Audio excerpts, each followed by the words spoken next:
The other question is why is the war, why is disaster, why is catastrophe, etc. Yeah? Well, you see, we cause all this ourselves. I'm sorry to say. We are all responsible for whatever happened to us. Další otázka se týkala válek a katastrof. Proč existují? Je mi líto, ale musím říci, že jsme si je způsobili sami. Tím, jak se chováme, tím, jak žijeme. Because we are also a part of God and we have creative power. My jsme součástí Boha a máme tvůrčí moc. Whenever we think of something loving, kind and correct, then we create a better atmosphere and we experience a better environment. Ale kdykoliv pomyslíme na něco hezkého, na něco milého, na něco plného lásky, tím vytváříme lepší atmosféru. A v takovéto atmosféře můžeme najít Boha.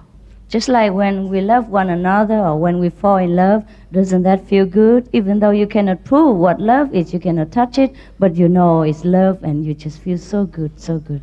Když se zamilujete, je to nesmírně krásný pocit, i když láska jako pocit je něco nehmatného, nemůžete se toho dotknout, ale je to velice příjemné. And everyone around us also affected by this happiness.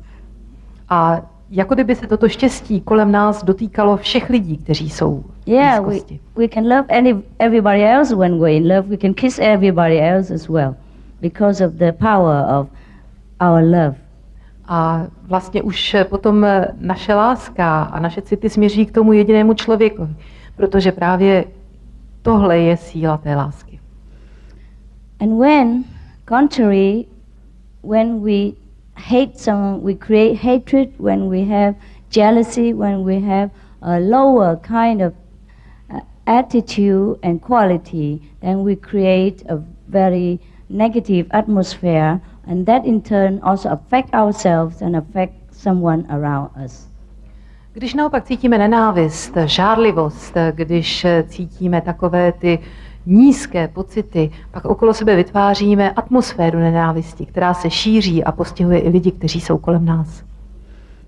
And when too much of this negative and hatred atmosphere were created and they are drawn together by the law of like attract like, then it's become more vast and more powerful, and that will influence even the weather, influence the people's heart, and that will cause disaster, that will cause war. Když je nenávisti a nízkých pocitů příliš mnoho, vytvoří se atmosféra, která může ovlivnit dokonce i počasí, která může vyvolat přírodní katastrofy a která může vyvolat válku. Don't you notice that sometimes when you are in an angry mood and you respond very sharply to other people, they also feel agitated. They also feel angry toward you. And then sometime finally you both will fight each other because of this very pressurizing atmosphere of hatred and anger. Nevšimli jste si toho, že když někdy v sobě cítíte zlobu, nenávist nebo agresivitu, někdo vám něco řekne, vy mu odpovíte zlobným způsobem a ten člověk také reaguje podrážděně a tím se vytváří atmosféra nenávisti, nespokojenosti. Je to jako kdybyste nesli nějaký přetlak, nějaké břemeno. So when much of that going on in the atmosphere, then it become real, it become materialized in some concrete disaster like bad weather or war or epidemic, etc. Když je takovéto nenávisti v atmosféře příliš mnoho, zhmotní se v nějakou pohromu, v nějakou katastrofu, ať už je to špatné počasí, ať už je to válka nebo epidemie. And this atmosphere, of course, it will be attracted to wherever already the thickets of this kind of quality.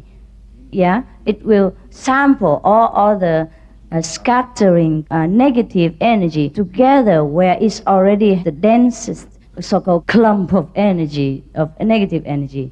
Then it will happen. Bad things will happen right there. A tak se mohou v některých částech světa vytvořit takové chuchvalce záporné energie, ke které se přidávají další záporné emoce, tak, jak jsou přitahovány z celého světa, a tam se potom může skutečně odehrát něco špatného. So make sure that in our lives we give love more and more, and we think before we act, and we stop before we think anything negative. In this way, we also contribute to peace of the world. V našem životě, v našem světě se může stát mnoho negativních věcí a tyto věci můžeme i my vyvolat. Takže předtím, než cokoliv řekneme nebo uděláme, přemýšlejme, jestli nemůžeme tomu zápornému nějakým způsobem přispět a jestli bychom naopak nemohli udělat něco dobrého, abychom tento svět učinili lepším. But as mentioned earlier, ignorance is the only thing to be blamed for all these bad things that happen to us. Ignorance, not knowing God, that's the only criminal in this world and any other world. Ale jak už bylo dříve řečeno, tím nejhorším zlem je nevědomost. To nevědomost, to, že neznáme Boha, může za všechno to zlé, co se v tomto a v jiných světech odehrává. Because if we are enlightened, if we know God, we'll be so happy, so blissful that we could never do anything wrong, or very less likely to do things wrong, because we are enlightened. We are wise, we know what's right, what's wrong. Protože když jsme osvícení, když jsme poznali Boha, jsme sami tak šťastní a tak blažení, že nemůžeme prostě někomu způsobit nějaké zlo, anebo ta pravděpodobnost je úplně minimální, protože sami jsme šťastní a to štěstí kolem sebe šíříme.